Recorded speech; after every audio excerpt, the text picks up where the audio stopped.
Variação percentual dos valores das exportações britânicas frente ao total da produção nacional e bruta e de acordo com seus mercados compradores no século XVIII, nos anos aí de 1700 a 1800, a percentagem das exportações britânicas frente à produção colonial ou nacional do país foi só aumentando 8, 15, 9, 16, né, por cento. A percentagem das exportações britânicas destinada à Europa continental, aliás, expandindo para o país, né, destinadas à Europa continental, Europa do continente, a porcentagem 85, 77, 79, 49, 30, foi diminuindo, caindo as exportações. A porcentagem das exportações britânicas destinadas às Américas foi só crescendo de 10, 16, 77 para 57. A porcentagem das exportações britânicas destinadas a outras partes do mundo também cresceu, foi de 5 até 13%. Essas disputas e a presença de nações europeias em áreas antes exclusivas de Portugal e Espanha ampliaram a navegação entre os oceanos. E as áreas coloniais também comerciavam entre si por meio dos barcos que transportavam mercadorias e pessoas que levavam principalmente ideias, conhecimentos e culturas de um lado ao outro dos oceanos. Entre os grupos que cruzaram os mares, houve os que fizeram de própria vontade e aqueles que foram forçados. O tráfico negreiro no mundo atlântico, nenhuma outra atividade comercial e marítima foi tão importante para a formação do que chamamos de mundo atlântico quanto o tráfico negreiro. Este comércio de escravos africanos não dependia somente dos grupos europeus interessados, estava profundamente ligado aos grupos de comerciantes do continente africano que forneciam os escravizados para os traficantes no litoral. Esses grupos obtinham cativos por meio de guerras e expedições de captura, sendo o primeiro método mais comum. Havia muita resistência, mas em geral os que venciam estavam mais bem armados e lutavam contra grupos dispersos que viviam em pequenas aldeias ou conjuntos de aldeias. Os escravizados eram capturados e levados até os portos no litoral da África.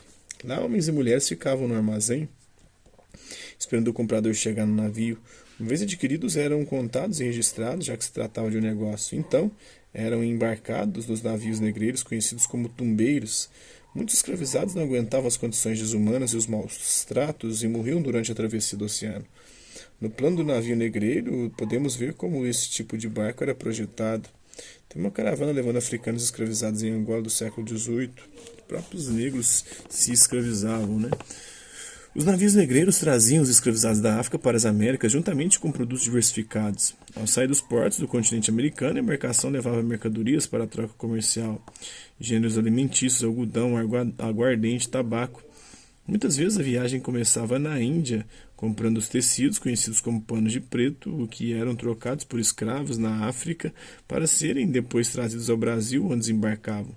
Nessas rotas vinham outras mercadorias, os mercados ligados pelo comércio marítimo recebiam produtos e notícias uns dos outros.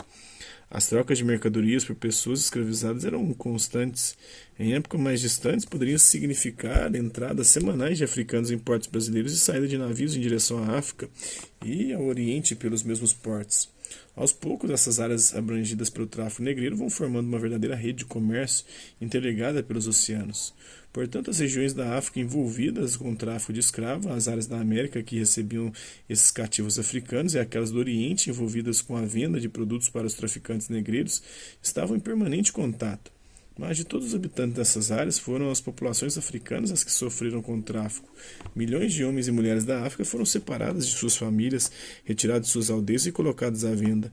Tudo isso para serem obrigados a trabalhar para quem passava a se considerar dono de seus corpos e de suas vontades.